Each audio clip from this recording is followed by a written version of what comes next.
But the athletes in Rio will not only have to forgo earnings in order to chase their dream and dodge sewage, they'll also have to risk exposure to the Zika epidemic, which has caused more than 1,000 babies in Brazil to be born with the devastating birth defect microcephaly, and is spread by mosquitoes that breed in the pools of sewage and standing water we saw in Rio's favelas.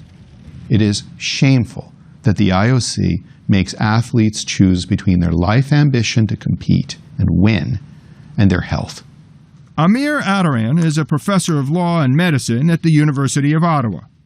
In May, the Harvard Public Health Review published his article calling for the Rio Games to be moved or postponed, saying that the IOC is not just risking the health of its athletes, but by inviting tourists from across the world to Ground Zero for the Zika epidemic, jeopardizing world health.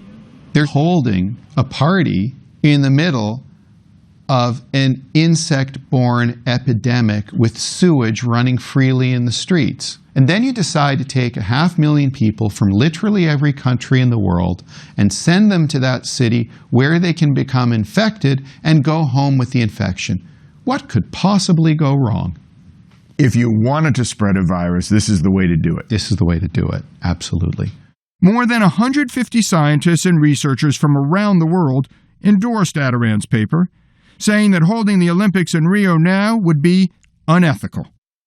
But the IOC has decided to proceed, citing experts who predict a very low risk of spreading Zika because mosquito growth tends to slow in Brazil as the weather cools in August.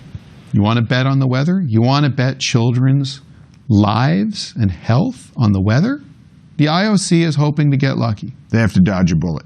That's it.